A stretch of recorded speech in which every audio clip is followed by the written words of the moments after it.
बरोबर आहे. 8 तारखेला साधारण संध्याकाळची गोष्ट आहे. एक गुप्त बातमीदाराद्वारे आम्हाला माहिती कळाली, की जी राय आहे मोतीबाग येथे, तिथे काही गोवंश बांधून ठेवलेले आहेत. त्यावरून माहिती मिळाल्यानंतर आमचं DB पथक आणि नाईट ऑफिसर होते. ते तिथे जाऊन जे गोवंश आहे त्यांना रेस्क्यू करून बाहेर काढलेलं आहे. साधारण 5 गोवंश त्यामध्ये मिळून आलेले होते. 5 गोवंशला धंतोली इथं गोवंशाळा केंद्र आहे, तिथं जमा करण्यात आले.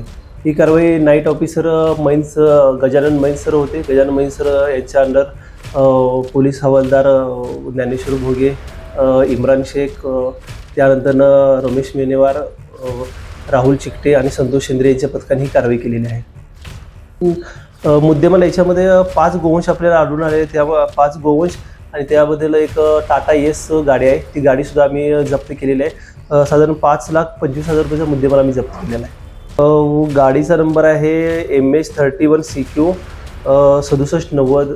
हा गाडी नंबर आम्ही जप्त केलेला आहे. यामध्ये 2 आरोपी आम्हाला मिळून आलेले आहेत. एक आहे जावेद खान नसीर खान, हा आरोपी यशोधर हद्दीमध्ये राहणार आहे. आणि दुसरा आरोपी होता जो सलमान कुरेशी, हा गांधीबाग खदान येथे राहणार होता. दोघाही आरोपींना ताब्यामध्ये घेऊन त्याचा PCR घेऊन पोलीस स्टेशन त्याचं MCR करण्यात आलेलं आहे. त्यानंतर आता पुढील तपास चालू आहे त्याचा.